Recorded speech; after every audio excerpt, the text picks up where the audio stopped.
ఎప్పుడైతే మనకి ఈ మోదుగ చెట్టు కాయలు ఎండినయో, కాయలు రాలడం మొదలు పెడతాయండి గాలికి. ఆ టైంలో మీరు తీసుకోండి, పూర్తిగా తయారైనట్లు లెక్కండి. ఆ టైంలో మీరు చెట్టు నుంచి జాగ్రత్తగా గ్రహించి కాయలు ఒలుసుకొని ఆ గింజల్ని జాగ్రత్త చేసుకుని మళ్ళీ ఒకసారి ఎండలో ఎండబెట్టి దానిపైన సన్నటి పొర ఉంటుందండి, అది తీసేయాలి.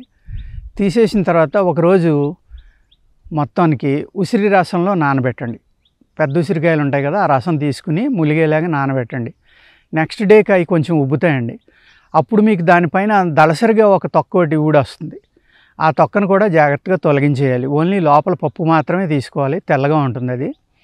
దానిని తీసుకుని ఉసిరి రసంలో రాత్రి నానబెట్టడం, పగలు ఎండబెట్టడం అండి. ఇలాగా 7 రోజులు చేయాలండి. తర్వాత మళ్ళీ 7 రోజులు ఆవు పాలలో రాత్రి నానబెట్టడం, పగలు ఎండబెట్టడం. ఈ విధంగా చేయాలండి. 14 రోజుల తర్వాత దాంట్లో ఎటువంటి చెమ్మ లేకుండా, అంటే తడి లేకుండా, మాయిశ్చర్ లేకుండా వాటిని జాగ్రత్తగా మీరు ఎండలో పెట్టి పూర్తిగా ఎండబెట్టుకోవాలి.